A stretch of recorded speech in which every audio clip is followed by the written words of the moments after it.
The season is over and it's time for a quick overview. Shock Linwood breaking the rushing record in season by nearly 800 yards and 24 rushing touchdowns for the season. Samuel Mateo 39 touchdowns, breaking the previous year record of 31.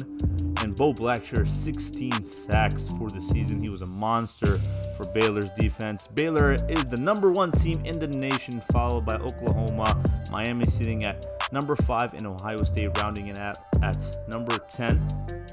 For the All-Americans, you got Samuel Mateo, Linwood, Drango, Hilliard, all on the first team, all NCAA, followed by Hilliard, Osai, King, Moore, Kirby, Phillips, Armbrister, Jenkins, and of course Deon Bush. An amazing season he had for Miami. Herb Waters made the second team all NCAA, and so did Blackshear, Chapman, Folks, Singleton, Burt, and Witherspoon, Heron, Dickens, and Johnson. Just a monster team all around, like I said.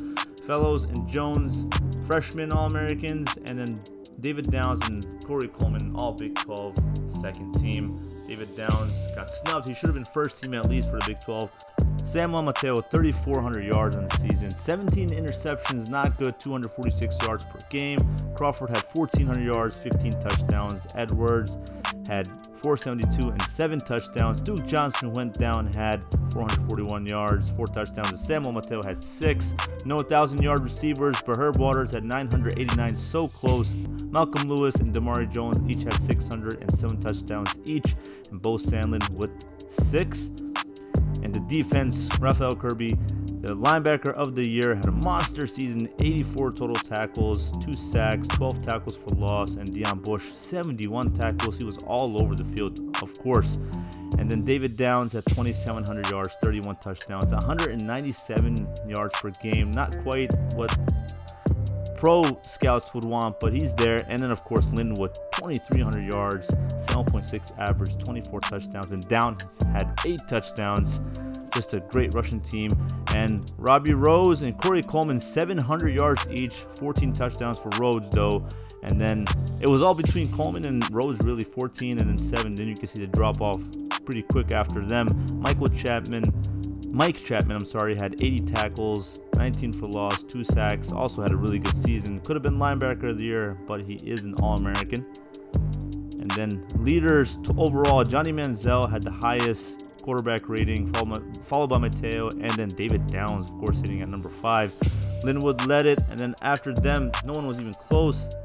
And then Javonte Smith had over 1,000 yards, and he led the NCAA in receiving for South Alabama. Baylor, #1 offense in total, followed by Miami. And passing, Miami comes in number 4th, and Baylor offense rushing comes in at number 5 with 3,500 total yards. Miami #1 in points per game, Baylor #2. We got 41.6 and 39.4. Defense, Baylor comes in at number 7 overall, and then Miami comes in at number 14 overall defense. Louisiana Lafayette had the #1 passing defense in the country, and then Baylor had the #1 rushing defense in the country. I mean, just a little over 1,000 yards.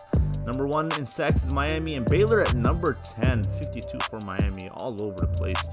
And then TCU had most fumbles recovered, and #1 team in interceptions and defensively was Troy.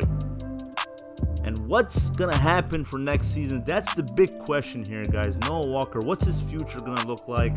Where's David Downs going to end up? And what is Samuel Mateo going to do next? It's been quite an eventful season, but it's going to be an interesting season 4. Big changes are on the way. Stay tuned.